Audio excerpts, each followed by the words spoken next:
Oke, selamat malam. Jadi hari ini kita akan melanjutkan pembahasan dengan topik yang lain, yaitu farmakogenomik pada reseptor dari obat. Nah, eh, seperti yang telah kita bahas pada topik sebelumnya, ataupun juga pernah disampaikan oleh dosen pengampu yang lain bahwa farmakogenetik ini melibatkan dua aspek, farmakokinetik ya, yang terkait dengan absorpsi, distribusi, metabolisme, dan eliminasi, dan juga aspek farmakodinamik, yaitu merupakan aspek biokimiawi dan efek fisiologi dari obat dan juga mekanisme aksinya. Oke. Nah, di pertemuan sebelum UTS oleh Prof. Zismindari dan Prof. Juli Sikawati telah dibahas mengenai obat-obatan yang terkait dengan, mohon maaf, farmakogenetik yang terkait dengan metabolisme, distribusi, dan sebagainya ya. Kalau di pertemuan kali ini kita akan membahas farmakogenetik yang terkait dengan pharmacodynamics ya. Apa yang ingin kita bahas yaitu adalah reseptor. Oke. Apa itu reseptor? Jadi reseptor ini secara terminologi didefinisikan sebagai suatu makromolekul yang terdapat pada membran atau di dalam sel yang secara spesifik ini adalah berikatan dengan ligan atau berikatan dengan obat. Kemudian ikatan dari obat terhadap reseptornya ini sangat tergantung dari jenis ikatan kimia yang dapat terjadi antara obat maupun reseptornya. Oke. Jadi semakin kuat ikatannya, maka si obat ini akan mampu mengikat reseptor tersebut. Nah, kekuatan ikatan ini, ikatan antara obat dan reseptor ini bisa dipengaruhi oleh jenis ikatan kimia, misalnya adalah ikatan kovalen, ikatan ionik, ikatan hidrogen, ikatan hidrofobik, yang mana tipe ikatan ini yang akan menentukan derajat afinitas antara ligan dengan reseptornya. Nah, oke, pertemuan kali ini kita akan membagi reseptor. Ya, kita sebenarnya banyak sekali klasifikasinya. Cuman kali ini saya akan fokuskan ke 4 jenis reseptor ya. Ion channel receptor, kemudian G-protein coupled receptor, kemudian reseptor tirosin kinase, dan juga reseptor inti sel. Nah, keempat jenis reseptor ini memiliki signal transduksi atau perjalanan persinyalan yang berbeda-beda. Misalnya yang ion channel ini adanya agonis berikatan dengan reseptor nanti akan menyebabkan pembukaan kanal ion, misalnya ini adalah natrium yang akan mengaktifasi konduktivitas dalam sel. Contoh yang kedua GPCR ya, misalnya GPCR berikatan dengan agonis, maka nanti akan terjadi aktivasi GPCR, terjadi perjalanan sinyal dalam sel melalui pembentukan second messenger, sehingga akan terjadi aktivasi signaling intraseluler. Nah, contoh yang lain, reseptor tirosin kinase, misalnya ada ikatan antara agonis dengan reseptornya, maka akan terjadi dimerisasi, transfosforilasi, kemudian akhirnya adalah aktivasi jalur persinyalan di dalam sel. Nah, yang terakhir, nuklear reseptor atau reseptor intrisel, apabila agonis ini bisa menembus ke dalam membran sel, kemudian ditransport ke dalam sel berikatan dengan reseptornya, kemudian bertransport atau ditransport ke nukleus, dan akhirnya adalah aktivasi dari transkripsi gen ataupun aktivasi translasi. Nah, oke, itu 4 jenis reseptor ya. Jadi ada yang Misalnya adalah terkait dengan enzim, tadi ada tirosin kinase. Nah, ini efeknya adalah multiple action atau dia perlu waktu yang cukup agak lama gitu ya. Kemudian yang kedua, ion channel link. Tadi yang terkait dengan kanal ion ini speedy, jadi cepat ya karena hanya melibatkan pembukaan penutupan kanal sehingga terjadi influx atau efflux dari ion.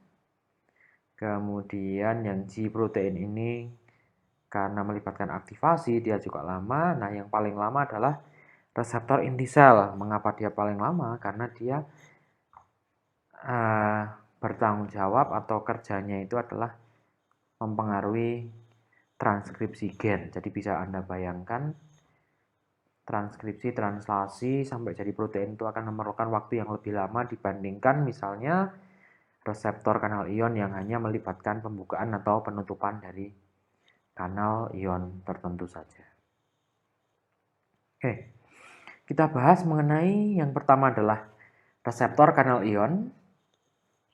Ya, sekilas tadi setelah saya sampaikan bahwa reseptor ini adalah bagian dari ion channel protein complex atau kompleks protein kanal ion, yang mana apabila ikatan antara ligan dengan reseptornya akan menyebabkan ion channel ini open or close ya. Ion channelnya misalnya natrium, kalsium, kemudian fluoride dan kalium. Kemudian terjadi ion flow across the cell membrane, down concentration gradient.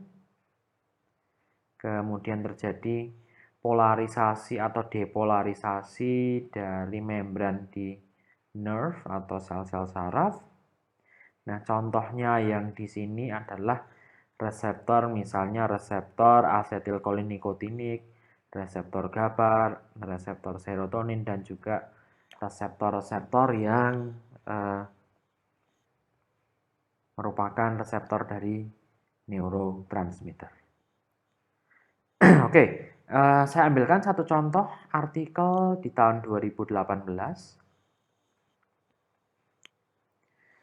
Dopamine receptor D2 genetic variation is associated with the risk and clinical-pathological variable of urothelial cell carcinoma in a Taiwanese population. Jadi ini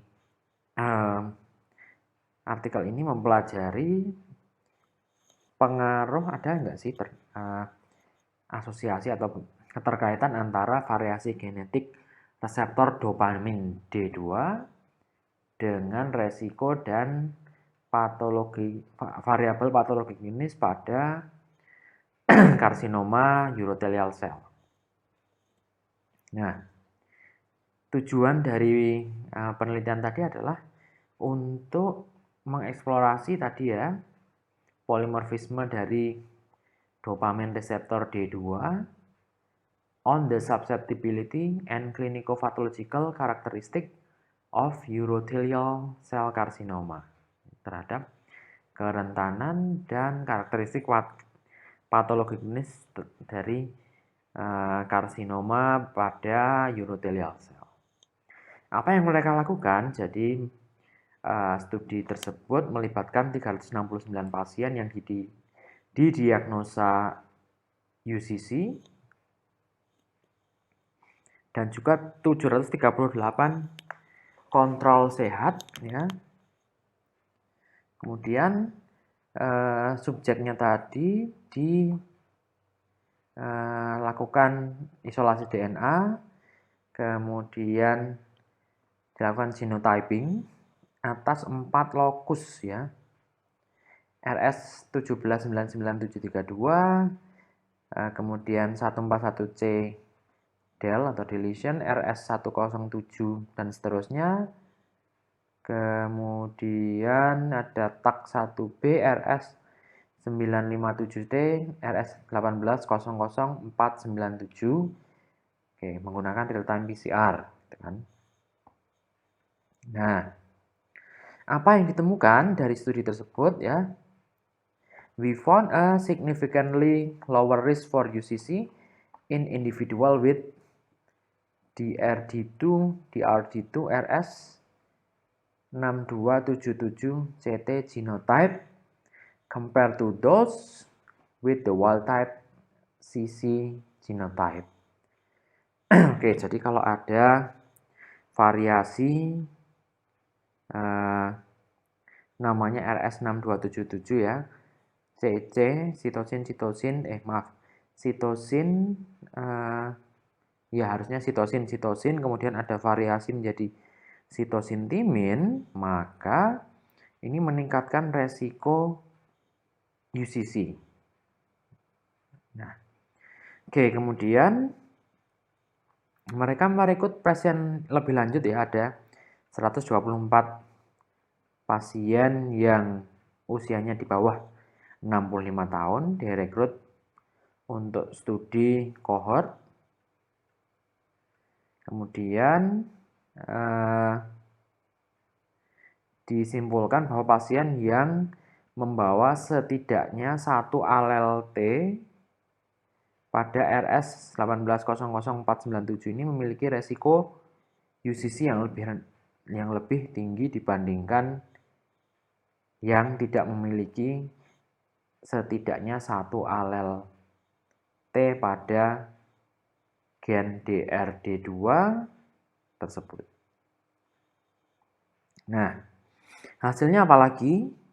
Pada 128 female patient, pasien perempuan yang direkrut untuk studi kohort, disebutkan bahwa pasien yang membawa setidaknya satu deletion, jadi misalnya ada delesi ya, kehilangan satu basa pada variasi yang namanya RS 1799732 ini memiliki resiko yang lebih tinggi dari UCC tersebut untuk having an invasive stage and a large tumor. Jadi resiko untuk invasi dan juga tumbuh menjadi tumor yang lebih besar.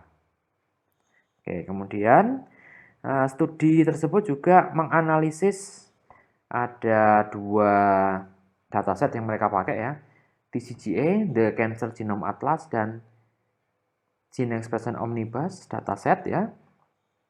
Mereka mengambil sampel pasien dari dua database tersebut, dilakukan uji asosiasi, kemudian hasilnya adalah reveal correlation of the expression of DRD2 with an invasive tumor metastasis, and the lower survival rate in patient with UCC. Nah, kesimpulannya apa? Ya, jadi